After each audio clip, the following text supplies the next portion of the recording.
భారత young opener Abhishek Sharma super సెంచరీతో overnight hero అయిపోయాడు. ఐపీఎల్ ఇన్నింగ్లలో ఫేమ్ సంపాదించుకున్న ఈ లెఫ్ట్ హ్యాండ్ బ్యాటర్ ఇంగ్లాండ్పై సెంచరీతో ఇంటర్నేషనల్ క్రికెట్లోనూ తన ముద్ర వేశాడు. అతడి నాక్పై దిగ్గజ స్పిన్నర్ హర్భజన్ సింగ్ స్పందించాడు.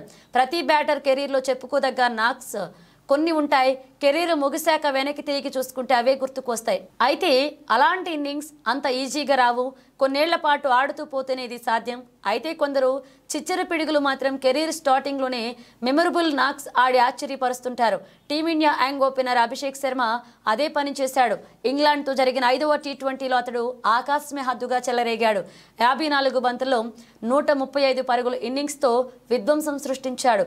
7 4లు 13 6లతో ప్రత్యర్థి బౌలర్లను ఊతకోచ కోశాడు. అలాంటోడిపై దిగ్గజ స్పిన్నర్ హర్భజన్ సీరియస్ అయ్యాడు. ఇంగ్లాండ్తో టీ20లో బ్యాటింగ్లో సెంచరీతో వీరవిహారం చేసిన అభిషేక్ శర్మ బౌలింగ్లోనూ సత్తా చాటాడు.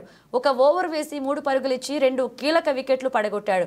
అప్పుడప్పుడు బౌలింగ్ చేసే ఈ లెగ్ స్పిన్నర్ బ్రేక్ త్రూలు అందిస్తూ తనలోని స్పిన్ నైపుణ్యాన్ని బయటపెడుతూ వస్తున్నాడు. అయితే ఇదే అంశంపై హర్భజన్ సీరియస్ అయ్యాడు. అభిషేక్ బ్యాటింగ్ మీద దృష్టి పెడుతున్నాడు అని, మరి బౌలింగ్ ఎవరు చేస్తారని ప్రశ్నించాడు బజ్జీ. అతడితో మంచి లెగ్ స్పిన్నర్ దాగి ఉన్నాడని, బౌలింగ్ స్కిల్స్ను మెరుగుపరుచుకుంటూ అంటూ అభిషేక్కు అతడి వార్నింగ్ ఇచ్చాడు.